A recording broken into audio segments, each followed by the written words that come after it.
Papi na nibadyate. Translation by Srila Prabhupada. He who is satisfied with gain, which comes of its own accord, which is free from duality and does not envy. Who is free from duality and does not envy, who is steady in both success and failure, is never entangled, although performing actions. Purport by His Divine Grace, A.C. Bhaktivedanta Swami Prabhupada. A Krishna conscious person does not make much endeavor even to maintain his body. He is satisfied with gains which are obtained of their own accord. He neither begs nor borrows, but he labors honestly as far as is in his power, and is satisfied with whatever is obtained by his own honest labor. He is therefore independent in his livelihood. He does not allow anyone's service to hamper his own service in Krishna consciousness. However, for the service of the Lord, he can participate in any kind of action without being disturbed by the duality of the material world. The duality of the material world is felt in terms of heat and cold, or misery and happiness. A Krishna conscious person is above duality because he does not hesitate to act in any way for the satisfaction of Krishna. Therefore, he is steady both in success and in failure. These signs are visible when one is fully in transcendental knowledge. Hare Krishna, Hare Krishna, Krishna Krishna, Hare Hare, Hare Ram, Hare Ram, Ram Ram, Hare Hare. Yeah, so this verse, he who is satisfied with gain which comes from its own accord, who is free from duality and does not envy, who is steady in both success and failure, is never entangled, although performing actions. Okay, so being steady in both success or failure, how can a person actually do that? Because when there's failure, people are devastated completely. Sometimes they even commit suicide. But in the case of a devotee, the devotee has complete faith in Krishna.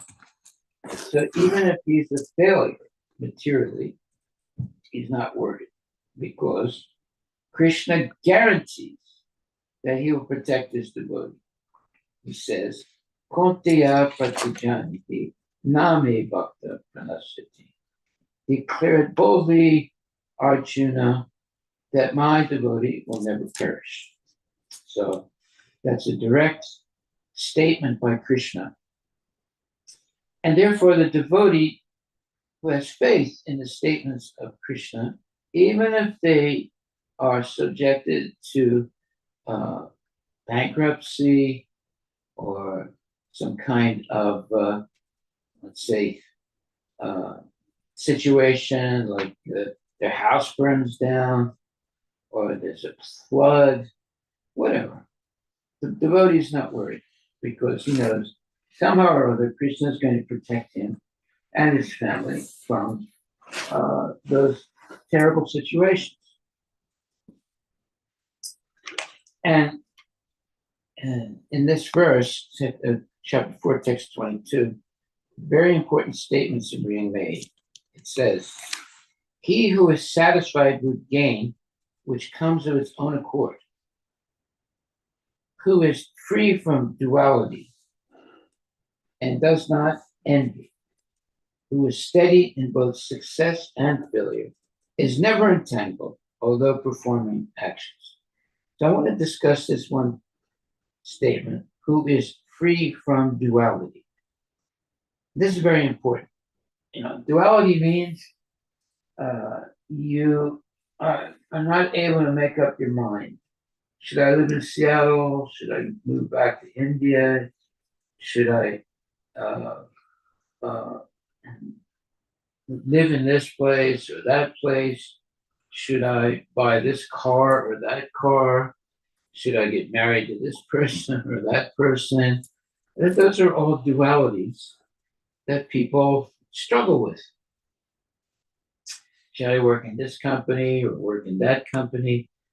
And but in the case of a devotee, his main, let's say, preoccupation is always be connected to Krishna in Krishna consciousness, in engaging in devotional service. So, if for some reason the devotee could make more money leaving Seattle and moving somewhere else, but because there's a nice temple here, he has friends here, and he might make less money, but his children are nicely situated, in good association here. So, therefore, why move just because you can make more money somewhere else? What's more important, that you're in a place where you can easily be Krishna conscious.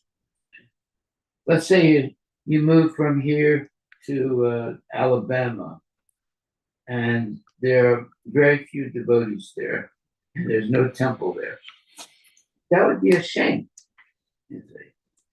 Well, of course, you could start a temple there, but when you live in a nice, let's say, community where there's regular programs, very nice temple, and all kinds of spiritual facilities, why move anywhere else?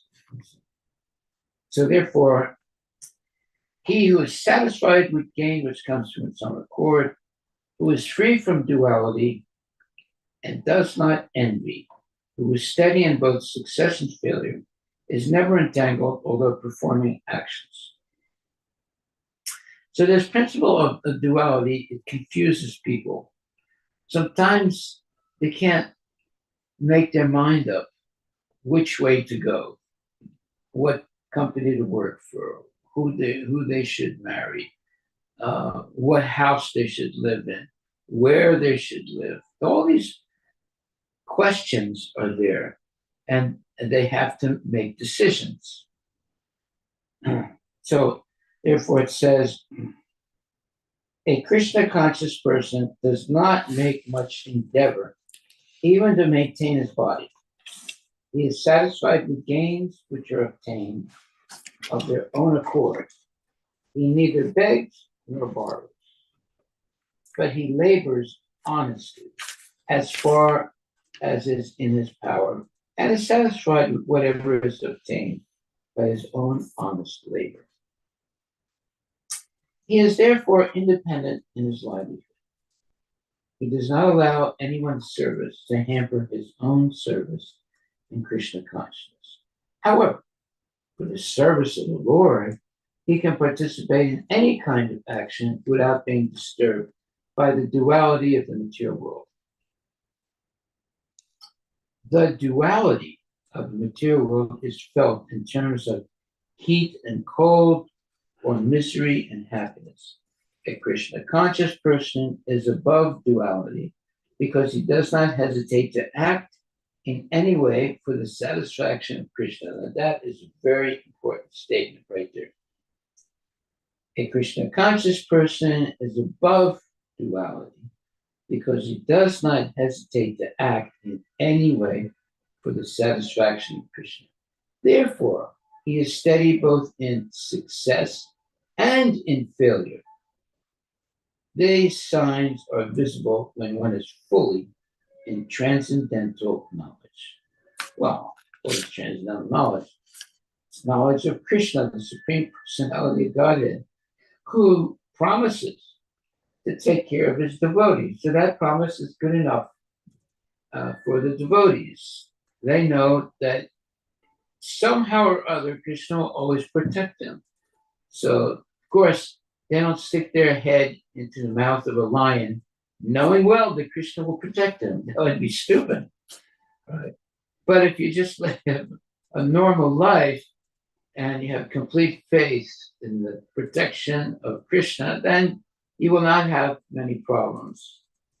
You probably will have no problems because you're living a very clean and spiritual life, and you're protected by the mercy of Krishna.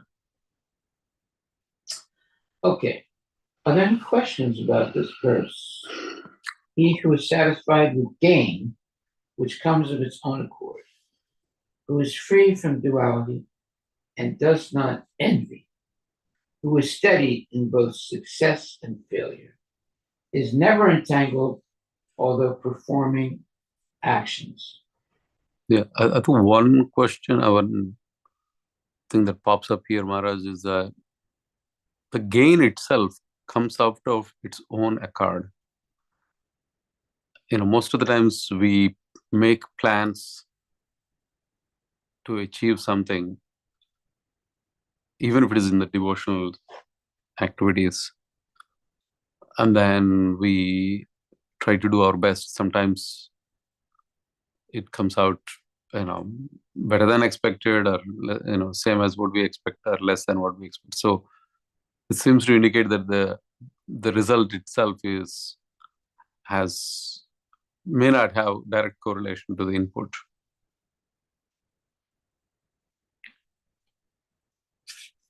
Question.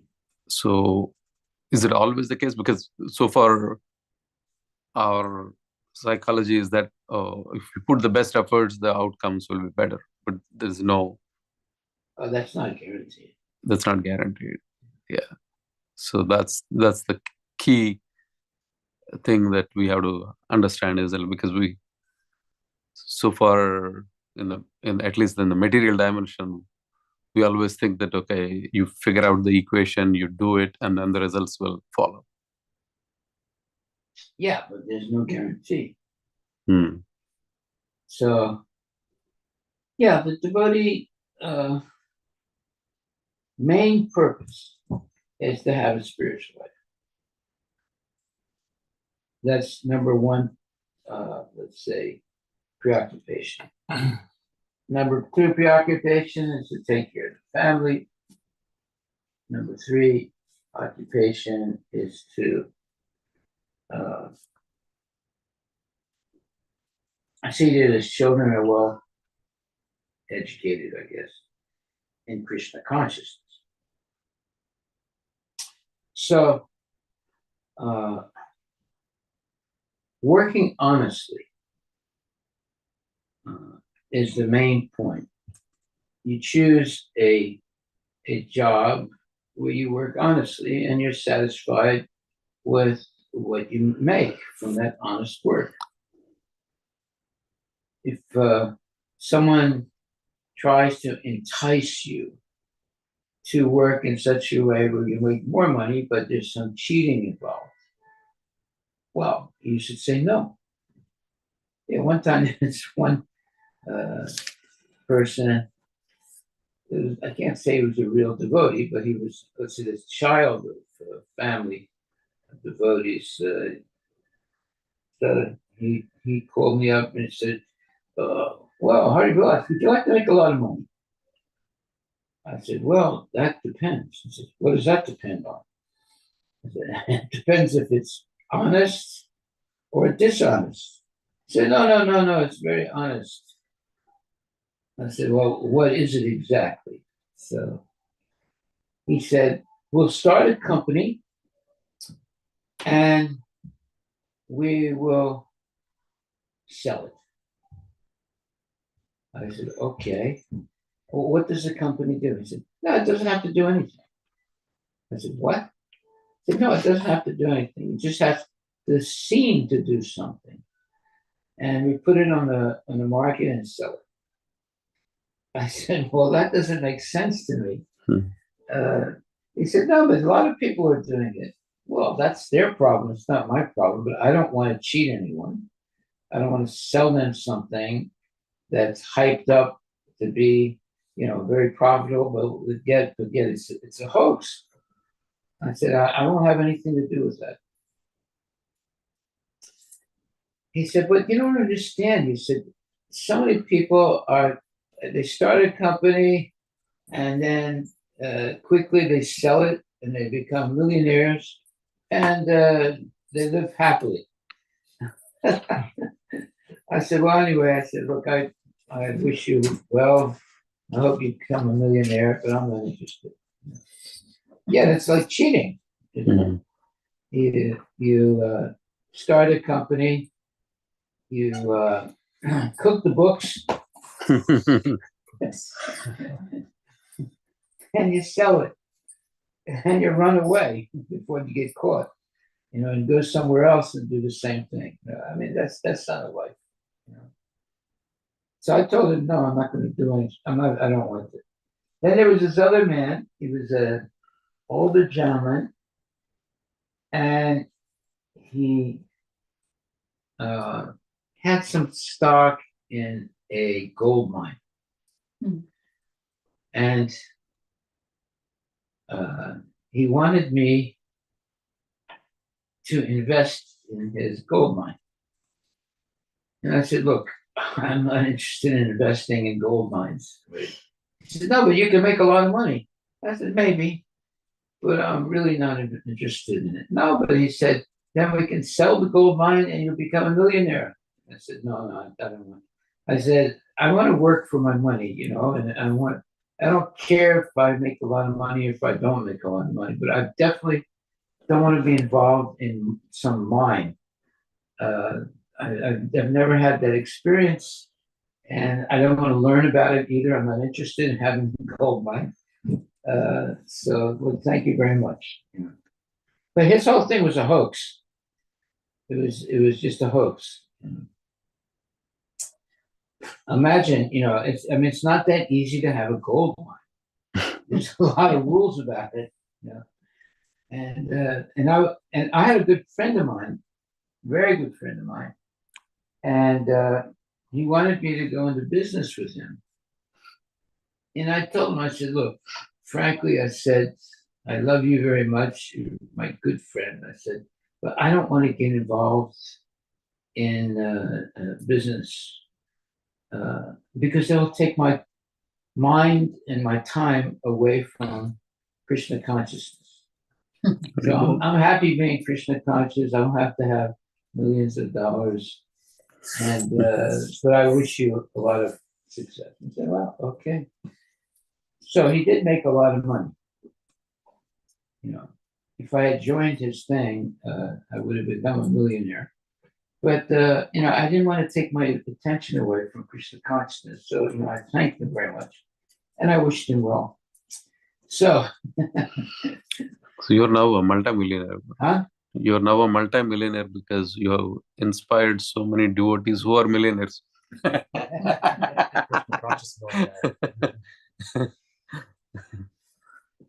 No, I mean, look, what does it mean to be a millionaire, right? You have to have taxes, you have to file all these things, and it's So your friend is he in Krishna consciousness still, even if no, it is? of course not. Yeah. He gave up. He was initiated by Prabhupada. He was a very good devotee at the time, Wow. but he just So it's definitely not worth floated it. away. Yeah, I mean, if you become a millionaire, right? See, when you don't have money, you're worried. When you have a lot of money, you're also worried Worried. because you don't want to lose it. So No, but this is a very good kind of compare and contrast. You get millions, but you don't get Krishna. right. You get Krishna, and he takes care of all your needs, and you Yeah. still are happy, Yeah. and no matter I- so which is the choice? If I'm a millionaire, I still can only afford chapatis. Yes. So, and if I'm poor, I can still eat 4 chapatis. So what's the difference? Yeah. Yes. But people say, well, but you can go on vacation, you can do this, you can do that. Yeah, of course. But I'm not really interested in that. Yeah. I'm happy living in one place and chanting Hare Krishna. Right? So why should we artificially get involved in And also, if you make $1 million, like there's taxes to pay, there's all kinds of things that you have to do with that. If you have so much money like that, and I didn't want to be involved in all that. People will ask money. People will always be asking money. People always try and cheat you also. And, it's like inviting bugs to come into your life. They'll bite you. No, so I'm satisfied not being a millionaire. Okay. Well, although I do give big donations to the temple. Yeah.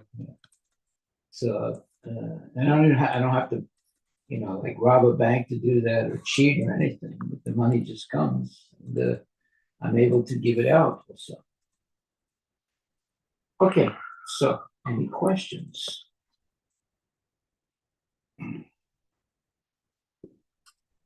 Right, so we read 22, right? Yeah.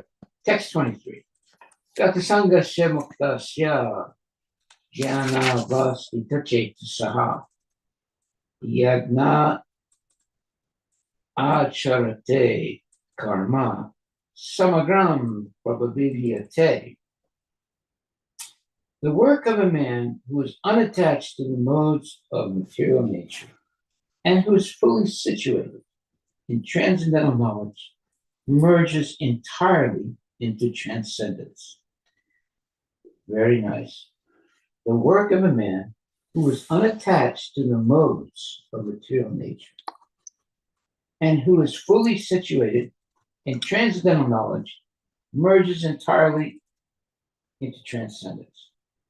Purport by His Divine Grace, A.C. Bhaktivedanta Swami Prabhupada. Becoming fully Krishna conscious, one is freed from all dualities and thus is free from the contaminations of the material modes. He can become liberated because he knows his constitutional position in relationship with Krishna, and thus his mind cannot be drawn from Krishna consciousness. Consequently, whatever he does for Krishna, who is the primeval Vishnu. Therefore, all his works are technically sacrifices because sacrifice aims at satisfying the Supreme Personality of Godhead, Lord Vishnu or Krishna. The resultant reactions to all such work certainly merge into transcendence, and one does not suffer material effects. Here it is. It's a very good verse and purport. The work of a man who is unattached to the modes of material nature, goodness, passion, and ignorance, and who is fully situated in transcendental knowledge. That means you understand who is Krishna and how to serve Krishna with love and devotion, merges entirely into transcendence. Okay, then that means those two things. Unattached to the modes of material nature and fully situated in transcendental knowledge. Then one merges entirely into transcendence, meaning having a transcendental life, no more mundane life, eating, sleeping, mating, and defending, and ignoring completely Krishna. You have a life that is fully dedicated to Krishna. And that's what it says in the purport. Becoming fully Krishna conscious, one is freed from all dualities. Yes, so in other words, a person could have dualities. Should I do this? Should I do that? But the devotee doesn't have dualities. Why? Because he'll only do things that are pleasing to Krishna. So he's not, let's say, confused by dualities. Should I work here? Should I work there? Should I marry this person? Should I marry that person? Should I buy this house? Or should I buy that other house? He's not concerned with these dualities. His main thing is whatever I do, it should be connected to Krishna. Okay, so the work of a man who is unattached to the modes of material nature, meaning goodness, passion, and ignorance, and who is fully situated in transcendental knowledge, merges entirely into transcendence. And the purport, we'll read it again, becoming fully Krishna conscious, one is freed from all dualities, and thus is free from the contaminations of the material modes. He can become liberated because he knows his constitutional position in relationship with Krishna. Yeah, he's the eternal servant of Krishna. And because we all come from Krishna, we are always eternally part and parcel of Krishna. Therefore, our duty is to always be engaged in the service of Krishna. And thus his mind cannot be drawn from Krishna consciousness, cannot be taken away from Krishna consciousness. Consequently, whatever he does for Krishna, who is the primeval Vishnu. Therefore, all his works are technically sacrifices, because sacrifice aims at satisfying the Supreme Person, Vishnu or Krishna. The resultant reactions to all such work certainly merges into transcendence, and one does not suffer material effects. Haribol. All glories to Srila Prabhupada. The key, yeah. Okay, so text number 24, which is one of my most favorite verses. Text 24. Brahmarpanam, Brahmahavir, Brahmagno, Brahmanahutam, Brahmaiva Tenagantavya, Brahmakarma Samadhina. A person who is fully absorbed in Krishna consciousness is sure to attain the spiritual kingdom because of his full contribution to spiritual activities, in which the consumption is absolute and that which is offered is of the same spiritual nature. Okay, now what does this mean? Purport by His Divine Grace, Srila Prabhupada. How activities in Krishna consciousness can lead one ultimately to the spiritual goal is described here. There are various activities in Krishna consciousness, and all of them will be described in the following verses. But for the present, just the principle of Krishna consciousness is described. A conditioned soul entangled in material contamination is sure to act in the material atmosphere, and yet he has to get out of such an environment. The process by which the conditioned soul can get out of the material atmosphere is Krishna consciousness.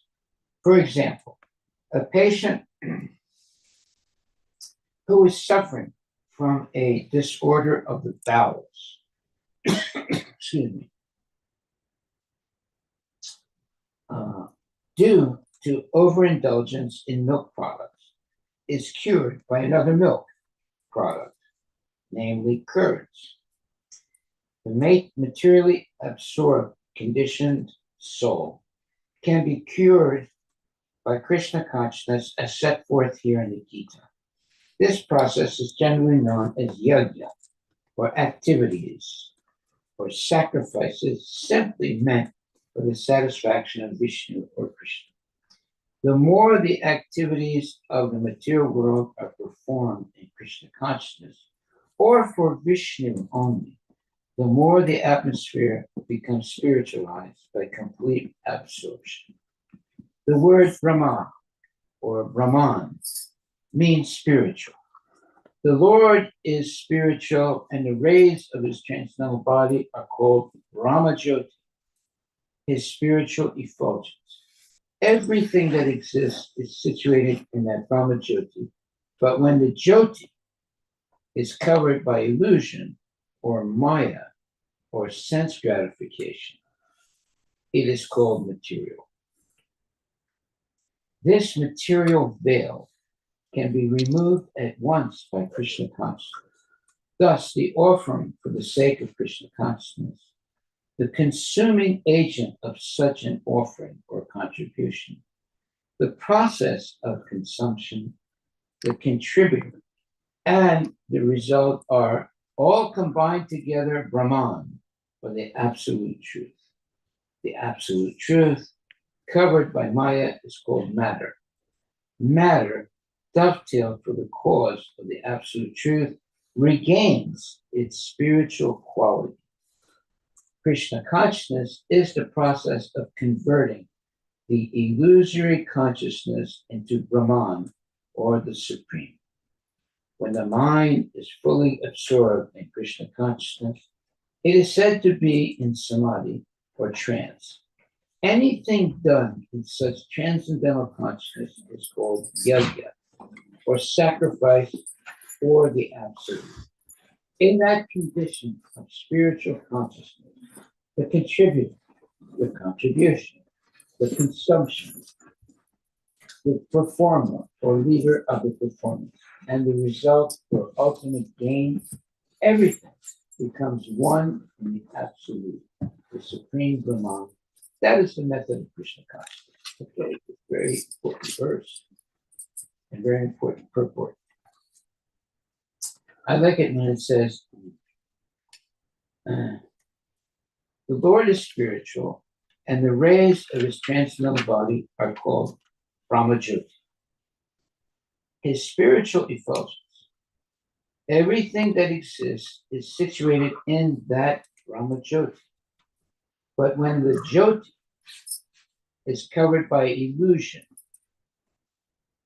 or Maya, or sense gratification. So you see, sense gratification is Maya, or it's a material covering, and it's illusory. This material veil can be removed at once by Krishna consciousness. This material veil can be removed at once by Krishna consciousness. Thus, the offering for the sake of Krishna consciousness, the consuming agent of such an offering or contribution, the process of consumption, the contributor, and the result are all combined together Brahman, or the absolute truth. The absolute truth covered by Maya is called matter.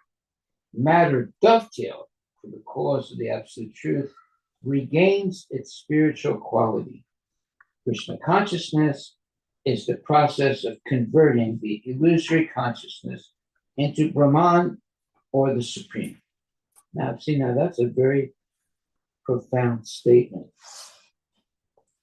When we engage in Krishna consciousness, we're doing something that is supernatural. What are we doing? We're converting the illusory consciousness into Brahman, or the supreme absolute truth. That means we're getting out of the illusory consciousness and coming to the spiritual consciousness and knowledge. That means we're becoming purified by becoming Krishna conscious. And now Maya cannot touch us anymore. The absolute truth covered by Maya is called matter. Matter, dovetailed for the cause of the absolute truth, regains its spiritual quality. Well, that's what we're doing. We're using everything in the service of Krishna. If we use something in the service of sense gratification, that means that our understanding of things is under the influence of Maya. If, on the other hand, we dovetail everything for engaging in Krishna consciousness, this again, it regains its spiritual quality. The same thing, like let's say a broom. If you use the broom just to sweep the floor, okay, well, that's what the broom is meant for. But if you use the broom to sweep the temple floor and the deity, let's say, altar, things like that, now that brush is being used spiritually. 1 second, I have a phone call here. Hare Krishna.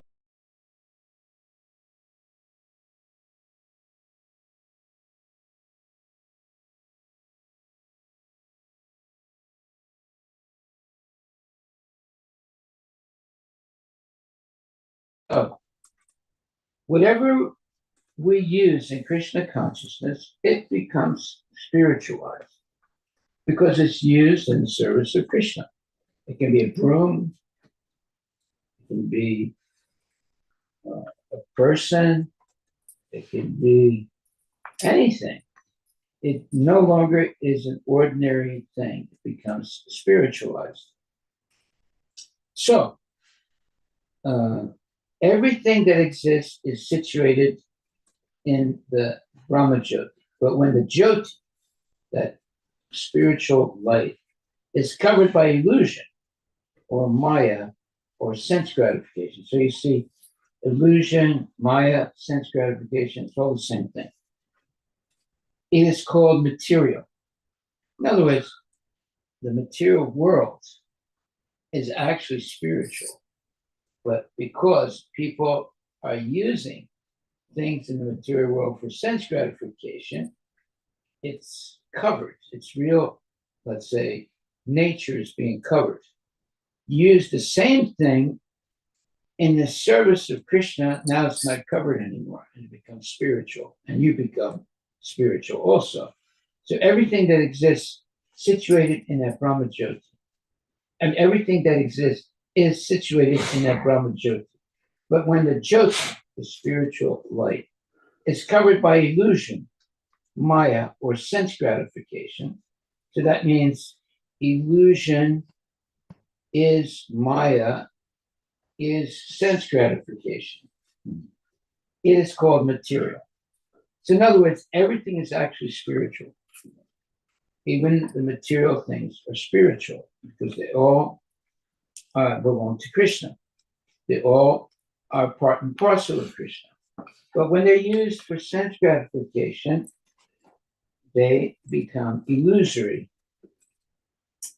But we can transform them back to spiritual by using the same thing in Krishna's service.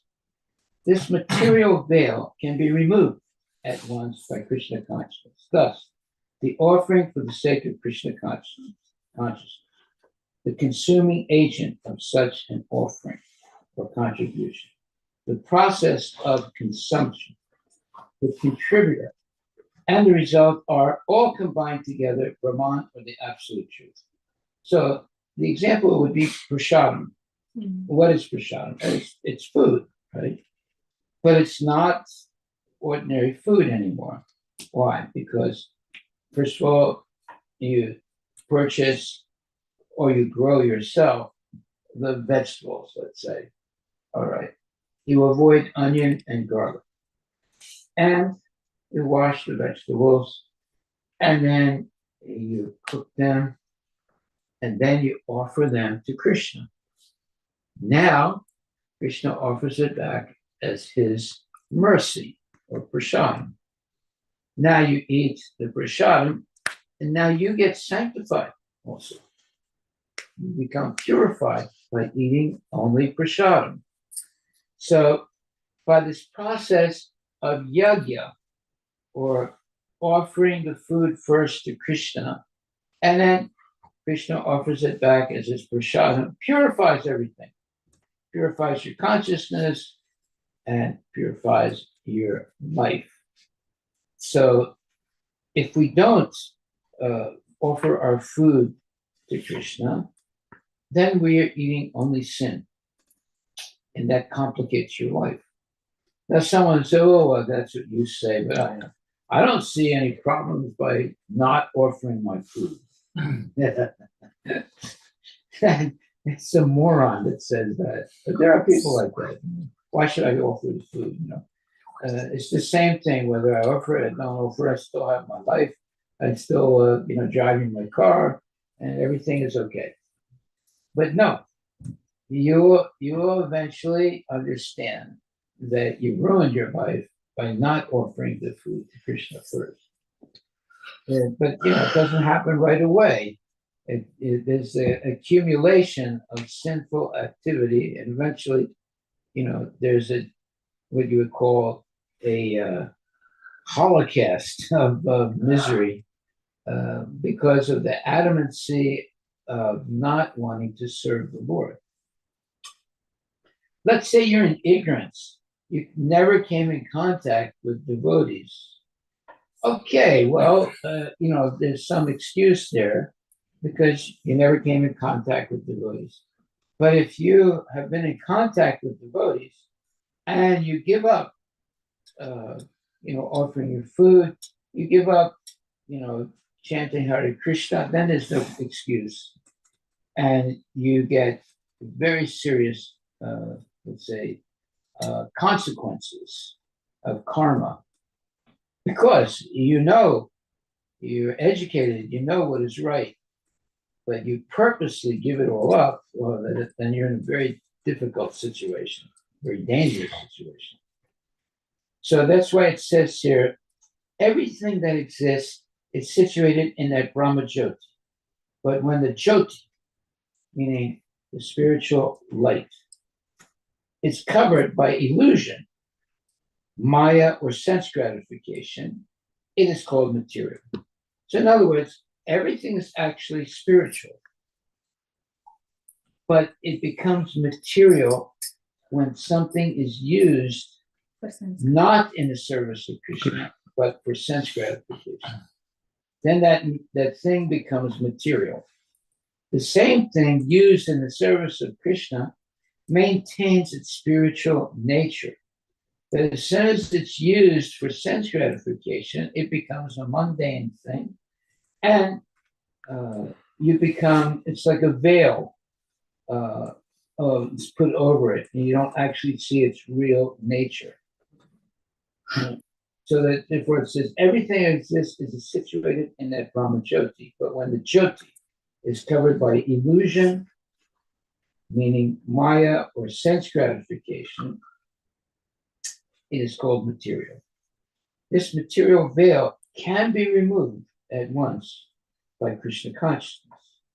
Thus, the offering for the sake of Krishna consciousness, the consuming agent of such an offering or contribution, the process of consumption, the contributor, and the result are all combined together, Brahman, or the absolute truth. The absolute truth covered by Maya is called matter. Matter dovetailed for the cause of the absolute truth regains its spiritual quality. So that's what Krishna consciousness is. We are using material things and dovetailing them for the cause of the absolute truth, or meaning for pleasing Krishna. Then that mundane thing regains its spiritual quality because everything is spiritual, because everything comes originally from Krishna. But it becomes covered over by the desire to ignore Krishna and use things for sense gratification. But you can reverse that by becoming Krishna conscious and using everything in Krishna's service.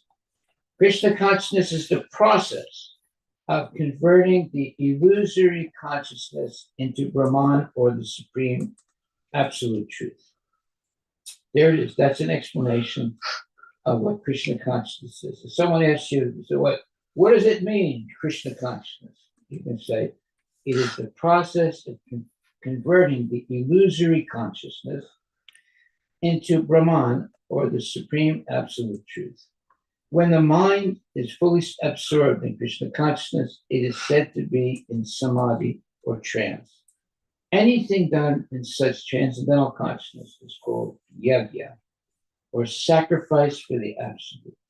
In that condition of spiritual consciousness, the contributor, the contribution, the consumption, the performer or leader of the performance, and the result or ultimate gain, everything becomes one in the absolute, the supreme Brahman. That is the method of Krishna consciousness. In other words, this is the way to convert everything in your life to spiritual, let's say, consciousness, spiritual matter. Everything is material, but actually matter is also spiritual. But when it's used for sense gratification, it loses its spiritual, let's say, potency.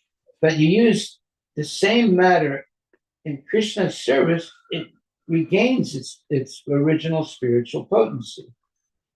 So that's what we did. That's what Krishna consciousness is all about. It's how to transform everything back to its original spiritual potency.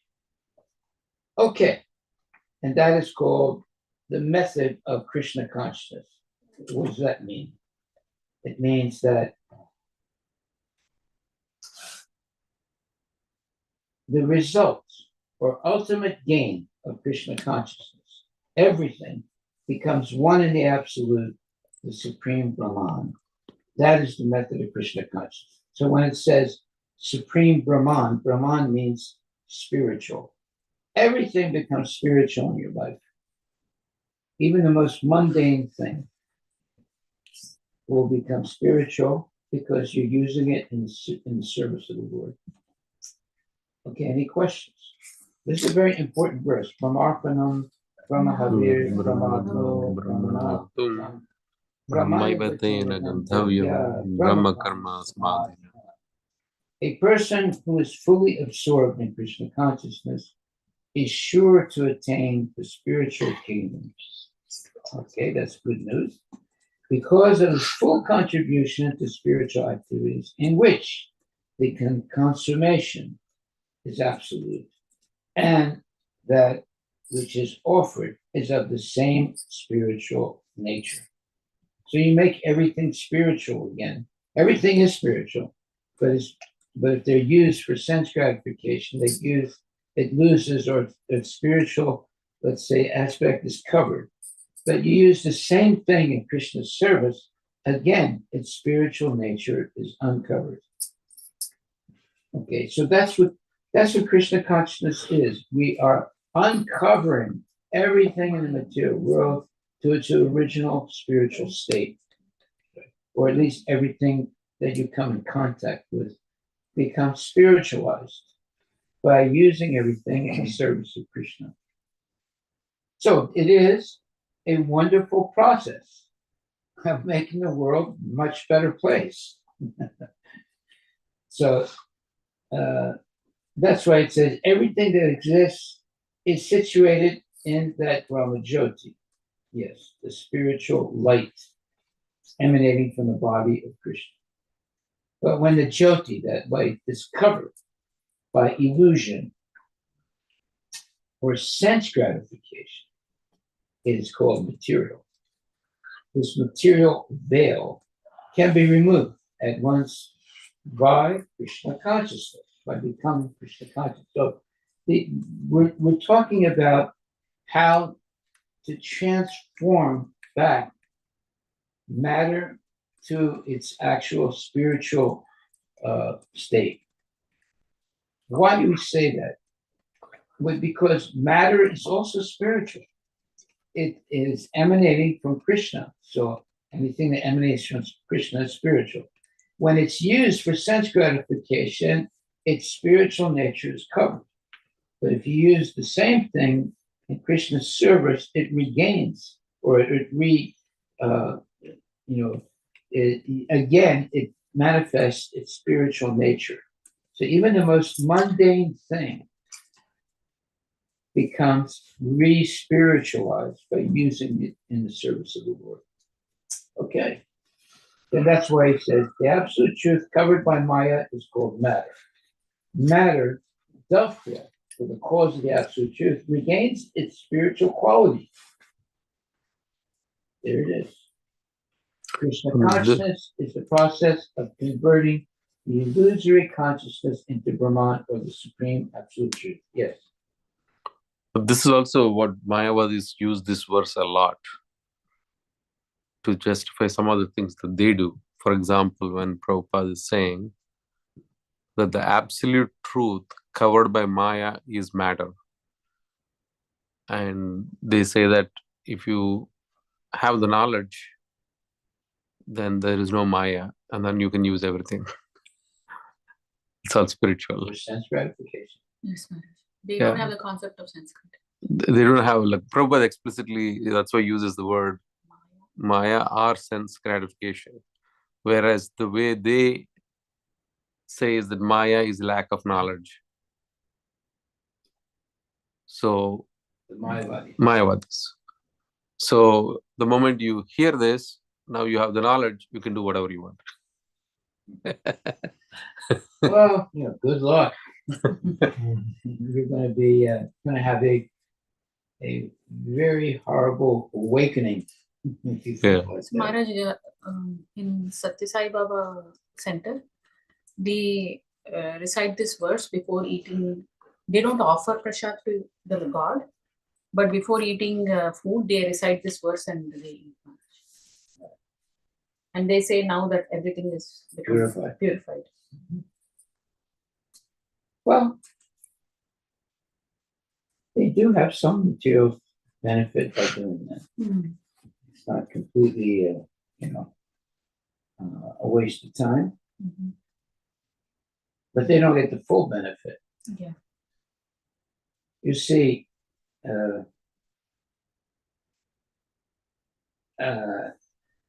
there was one boy, and his father had a farm, and they had chickens. So every day they had to feed the chickens, and then the chickens would give an egg. So the son of the farmer came up with a great idea. He said, Dad, every day we feed the chickens food, and then they give us egg. But if we cut off the head of the chicken, then we can get the egg. And the father said it doesn't work like that. You have to feed the chicken to get the egg. The boy thought, well, let's just cut the head off of the chicken and we'll get the eggs, right? Because the eggs are coming out. Right? We don't need to feed the. Yeah, we don't need to feed them. So that's basically what's being said here also. That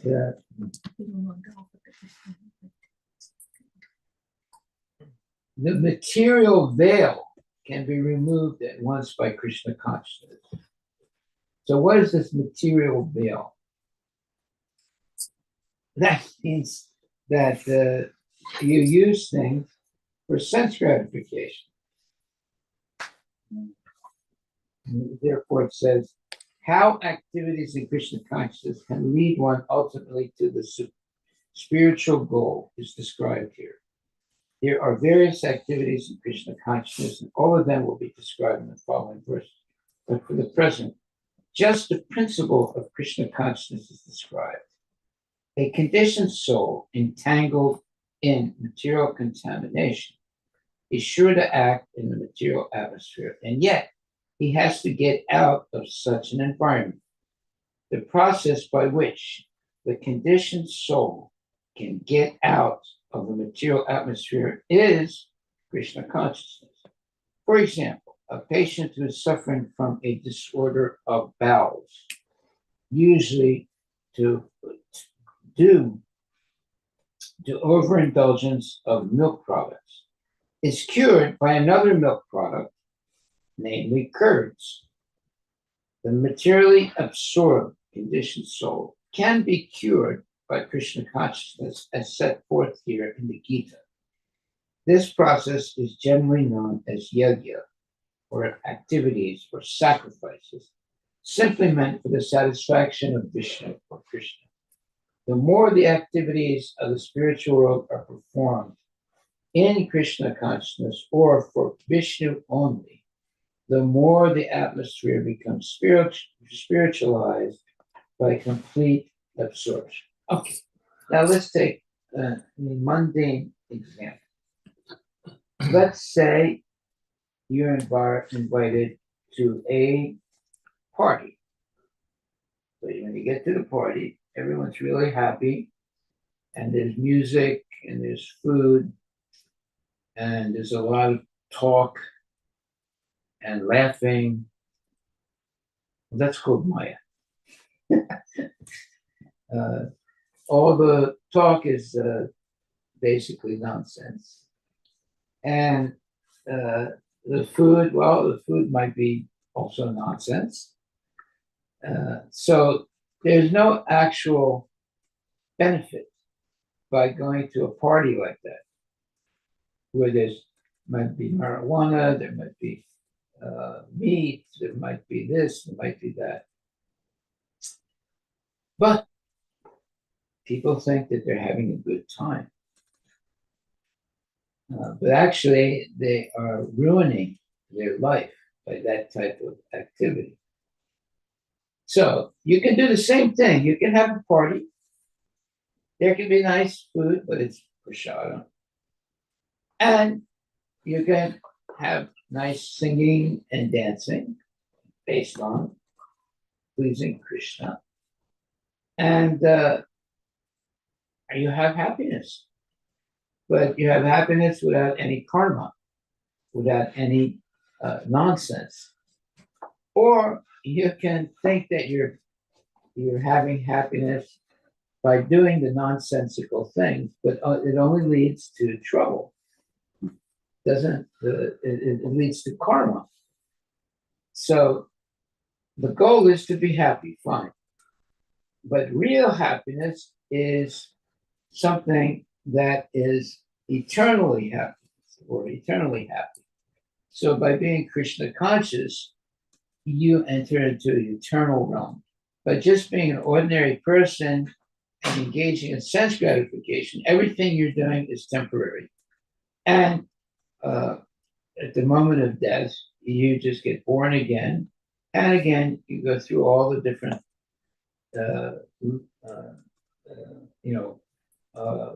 all the different parts of the material world without making any spiritual advancement. So if we become Krishna conscious, then all our problems will go away because we'll always be connected to Krishna. And basically that's what it's saying here in this verse. It says, the word Brahma or Brahman means spiritual. The Lord is spiritual, and the rays of his transcendental body are called Brahmajyoti. His spiritual effulgence. Everything that exists is situated in that Brahmajyoti. But when the Jyoti, meaning that light, is covered by illusion or Maya or sense gratification, it is called material. This material veil can be removed at once by Krishna consciousness. Thus, the offering for the sake of Krishna consciousness, the consuming agent of such an offering or contribution, the process of consumption, the contributor, and the result are all combined together, Brahman, or the absolute truth. The absolute truth covered by Maya is called matter. Matter, dovetailed for the cause of the absolute truth, regains its spiritual quality. So that's what we are doing as devotees. We're helping matter to regain its spiritual quality by using it in the service of Krishna. And what the materialists are doing is not using things in the service of Krishna, and therefore maintaining a matter covered by Maya. Okay. Any questions?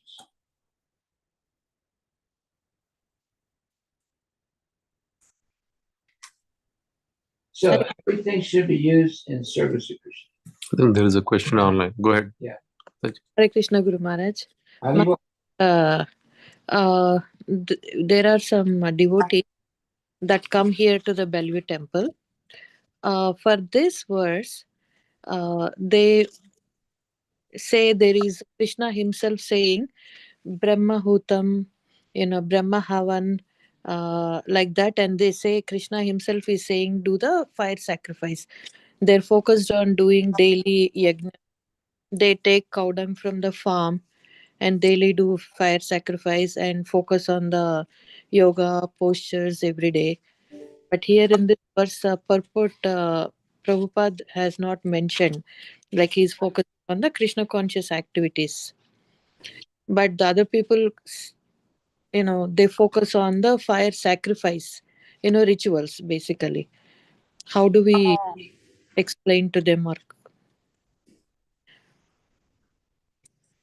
Well, uh, let me ask a question. Do they chant Hare Krishna? no, but they do attend classes. They focus on reading the Vedas and yoga postures and daily havan, daily fire sacrifice like a havan, doing some mantras, yajna. So they don't chant Hare Krishna at all? No, Maharaj. As far as I know, no. Mhm. Okay, well, basically what they're doing is a waste of time. It's zero. But actually, it's minus zero. Do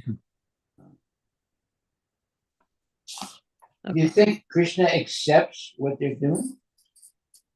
No. Why? Because they don't even mention his name then. Do they chant Hare Krishna?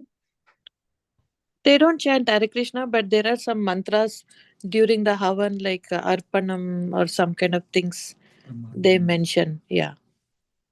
Maybe some type of mantras. All right, but they are Mayavadis, Okay. and uh, they're not really interested in glorifying Krishna. They're interested in getting benefits by performing their fire sacrifice. Personal benefits, sense gratification. So it's a dead end endeavor. They can perform millions of those fire sacrifices and still not make any spiritual advancement. Okay, Maharaj. Thank you. So I think the litmus test in whatever activities we do is, in the end, who's the beneficiary of those, whatever the activities. If they are using it for their betterment, their own betterment, their sense gratification, like as in like some benefits and so on, right? Then all of that effort is It's a waste of wasted time. Exactly. And if it is purely, But they don't have a bona fide spiritual master. It's the problem.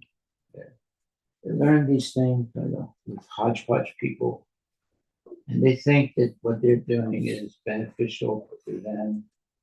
And there might be a little bit of benefit, but it's not eternal. so they probably get to a little bit of sattva guna stage, but Yeah. not. I mean, maybe they're not eating meat. Maybe they're not, doing too gross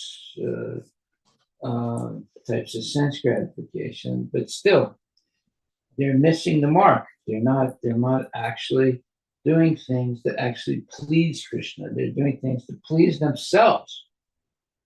There's a major difference between doing things for your own pleasure and doing things for Krishna's pleasure. Yes. Thank you, Maharaj. Hare Krishna. Yes, Prabhuji. Isn't it for this age, Maharaj, the Chaitanya Mahaprabhu has said that Hare Krishna mantra is the only effective mantra. Harinama eva kevalam, right? Yes. So any other mantra will not be as effective in this age from that perspective, I guess. Exactly right. Harinama, Harinama, Harinama, eva kevalam. Kalo nasteva, nasteva, nasteva. Yeah, it's the only mantra that you can say, let's say, correctly in this age. All other mantras, you can't say them correctly. Even the so-called pundits don't say them correctly. But Hare Krishna mantra, you can say correctly.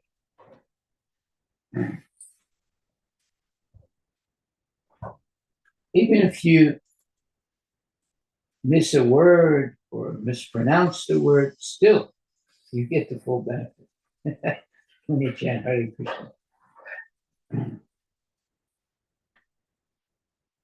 Yeah. Okay, so it's after 8 o'clock. Yes, we will Any other end this. questions? So our takeaway is very simple. I think we have another raised hand. Yes, Prabhu. Go ahead. Sanatan Prabhu. You are on mute if you're speaking. If not, we will. Thank you, Prabhuji. Hare Krishna, Guru Maharaj. Yes. Maharaj, if we, based on today's section, today's class, Maharaj, the way I understood, like, Harinama is a Kevalam. So, and last time when we discussed the other regarding the God forms and all, so the conclusion was like, any form of the Lord Hari is okay to be worshipped, so that they do attain the mukti. So similar to that, if suppose somebody is doing Omkaram or something, but knowing that it is the Pranama mantra of Hari only. So, do we need to really talk for those guys, because they have that knowledge already? Like, whatever they are doing is for the Hari only. So do we need to correct them? No, you have to do the mantra of Hare Rama Sankirtana only, Hare Krishna mantra only, the ultimate mantra. But they do know, like, Om is also part of Hari only, and it is Bhagavad Gita, 11th chapter, it is clearly said by Sri Krishna. So, do we need to really tell them that, no, whatever you are doing is wrong? It is only the Hari is the, Hare Krishna mantra is the only mantra for you. Because Narayana mantra is also one of the mantra is coming from the bona fide succession only. So, do we need to really correct them, Maharaj? Well, Om is included in the Hare Krishna mantra. Yes, Maharaj. That is, for us, is that correct understanding, like Hare Krishna mantra, because we are following the Chaitanya Mahaprabhu's succession. So, we definitely take that mantra as our mantra. And the people who's following other Guru Parampara, so they have the Narayana mantra as their succession mantra, or that is their mantra. So for them, and they do know, like, Krishna is the ultimate God, and whatever they are doing, even though they are calling Narayana, but they are doing all of that for Sri Krishna only. But their way of doing is from their bona fide succession, it is coming as that. So do we need to really go into that details and try to correct the other person, or we just have to have our belief on our mantra and we just need to go in our direction? Yeah, we should never disturb such people or criticize what they're doing. Yeah. Thank you, Maharaj. But if you maintain your chanting Hare Krishna sincerely, they will also chant with you eventually. Just like, every time somebody calls me on the phone, I always answer the phone and say, Hare Krishna. Yes. So they don't know what to do with that, But over time, especially if they're calling me more than, just once, eventually they say Hare Krishna also. So without forcing them, they'll say Hare Krishna because they think, oh, that's the way these people say hello. So I'll also say hello, Hare Krishna. So we want people to say at least once in their life Hare Krishna. One time I was with Prabhupada in a car, and I told him, Prabhupada, I'm going to open a shop and call it Krishna shop. He said, no, call it Hare Krishna shop. So that at least people say Hare Krishna once in their life. Yeah, he told me like that. Right? So say Hare Krishna shop. Let them say Hare Krishna once in their life. So you see, it's very important to say Hare Krishna mantra, because that is the Yuga Dharma. That is the only mantra that you can say correctly in this age. All the other mantras, they're not really, let's say, on the same level as the Hare Krishna mantra. They can say all those other mantras, but simply by chanting Hare Krishna once, it's equal to all those other mantras that they're saying. So there is a verse like that. There is a verse like that. Just by saying Hare Krishna once is equal to saying so many other mantras, hundreds of thousands of other mantras. Yeah, all sacrifices, everything. That's in the 9th chapter, last verse, I think. It summarizes saying that it's same as reading all the Vedas, doing all the sacrifices. Let's see. Yeah. Yes, Maharaj. I mean, there is a saying also, like, I mean, once you say Rama, it's once you say Krishna, it is almost a Sahasranama Tattulya. So it is said Sahasranamas of Rama. So, I mean, when you say Krishna, it is almost equal to Sahasranamas of Rama. So, yeah, you are absolutely right, Maharaj. Thank you so much, Maharaj. Hare Krishna. Thank you very much, Prabhu. Okay. Hare Krishna. Hare Krishna, Krishna. Oh, glory to Srila Prabhupada. Hare Krishna, Hare Krishna, Krishna Krishna, Hare Hare. Hare Rama, Hare Rama, Rama Rama, Hare Hare. Yeah, one time a person said to me that, you guys only talk about Krishna, you never say anything about Rama. I said, are you crazy? I said, our mantra is Hare Krishna, Krishna Krishna, Hare Hare. Hare Rama, Rama Rama, Hare Hare. We say the name of Rama as many times as we say the name of Krishna. He's like really stunned when I told him that, He was trying to, so we only talk about Krishna, never talk about Rama. I said, no, we say there's as many names of Krishna as we also say as many names as Rama, because our Mahamantra includes Hare Rama, Rama Rama, Hare Hare.